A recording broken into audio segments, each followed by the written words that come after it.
بسم الله الرحمن الرحيم وما لكم لا تقاتلون في سبيل الله والمستضعفين من الرجال والنساء والولدان الذين يقولون ربنا أخرجنا هذه القرية الظالم أهلها واجعل لنا من لدنك وليا واجعل لنا من لدنك نصيرا।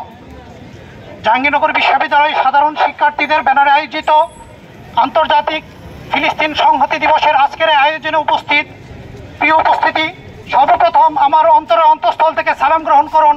আসসালামু আলাইকুম ওয়া রাহমাতুল্লাহ। প্রিয় উপস্থিতি, আজকে আমরা এমন একটা বিষয়কে সামনে নিয়ে হাজির হয়েছি যা দেখে পুরো বিশ্ব বিভাগ স্তব্ধ হয়ে গিয়েছে। ফিলিস্তিনে ইসরায়েলি বর্বর বাহিনীর বর্বরতা পৃথিবীর সকল মানবিকতাকে একদম শেষ সীমায় পৌঁছে দিয়েছে। ফিলিস্তিনে দীর্ঘ 1 বছরের বেশি সময় ধরে ফিলিস্তিনি ইসরায়েলি বর্বর বাহিনী গণহত্যা চালিয়েছে।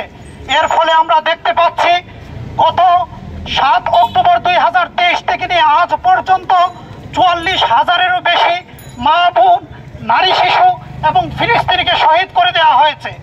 লক্ষাধিক ফিলিস্তিনিকে আহত করে পঙ্গুত্ব বরণের দিকে ঠেলে দেওয়া হয়েছে। এই ইহুদিবাদী সন্ত্রাসবাদীর সকল কর্মকাণ্ডের বিরুদ্ধে আমাদেরকে কার্যকরী ভূমিকা পালন করতে হবে। বিশ্ববাসীর প্রতি আমাদের আহ্বান থাকবে যাতে করে মানবাধিকার প্রতিষ্ঠার মাধ্যমে স্বাধীন ফিলিস্তিন রাষ্ট্র কায়েম হয়, সেজন্য আমরা স্বীকৃতি দিতে পারি। আমাদের প্রিয় মাতৃভূমি বাংলাদেশ সহ অন্যান্য সকল দেশের প্রতি আমাদের আহ্বান থাকবে যাতে করে আমরা ফিলিস্তিন এবং মানবিকতার পাশে দাঁড়াতে পারি, যাতে করে আমাদের বিবেক জাগ্রত হয়। আমাদের বিবেক জাগ্রত হওয়ার জন্য কি সূরা নিসার 75 নম্বর আয়াতটি যথেষ্ট নয়, যেখানে আল্লাহ পাক রব্বুল আলামিন বলছেন ওমা লাকুম লা তুকাতিলুনা ফি সাবিলিল্লাহ, তোমাদের কি হয়েছে যে তোমরা লড়াই করছো না আল্লাহর রাস্তায়। ওয়াল মুস্তাদআফিনা মিনার রিজাল ওয়ান নিসাই ওয়াল উইলদান, যেখানে অসহায় নারী, অসহায় পুরুষ এবং শিশুরা কাতরাচ্ছে, চিৎকার করে বলছে হে আল্লাহ আমাদের জন্য অভিভাবক পাঠাও, আমাদের জন্য সহযোগী পাঠাও। অতএব বিশ্ববাসীর কাছে আমাদের আহ্বান থাকবে যাতে করে আমরা ফিলিস্তিনের সহযোগিতায় এগিয়ে যেতে পারি। সেই উদাত্ত আহ্বান রেখে আমি আমার কথা এখানে শেষ করছি।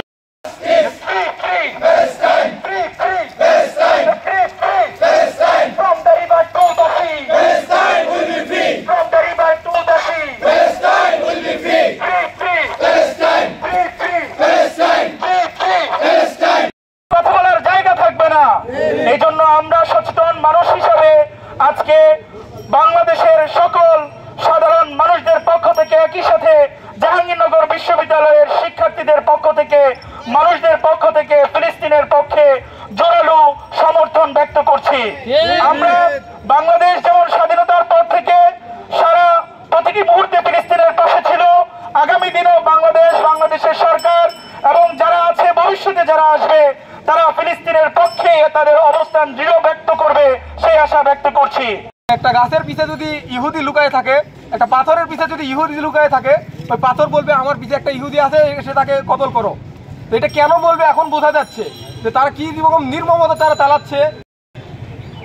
নিয়ম করে যেভাবে সূর্য ওঠে এবং অস্ত যায়, ঠিক তেমনি নিয়ম করে বারবার ফিলিস্তিনিদের জীবনে নির্মমতা চলে আসে। ফিলিস্তিনিদের মানুষদেরকে নির্বিচারে হত্যা করছে সেই ইহুদি ইসরায়েলিরা। আজকে ৭৬ বছর ধরে ফিলিস্তিনিরা এখনো স্বাধীনতা সংগ্রামে তারা স্বাধীনতা অর্জন করতে পারেনি। কেন স্বাধীনতা অর্জন করতে পারেনি? কারণ আমরা মুসলিম বিশ্ব এক হতে পারিনি। 1948 সালের পর থেকে দশকের পর দশক ইসরায়েলি বাহিনীরা নারী, শিশু, কিশোরকে নির্বিচারে হত্যা করছে।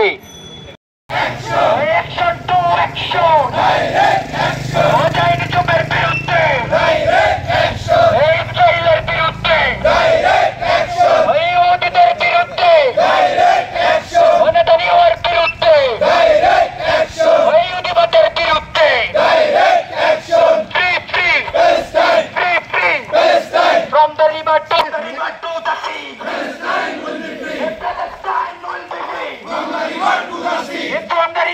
the sea.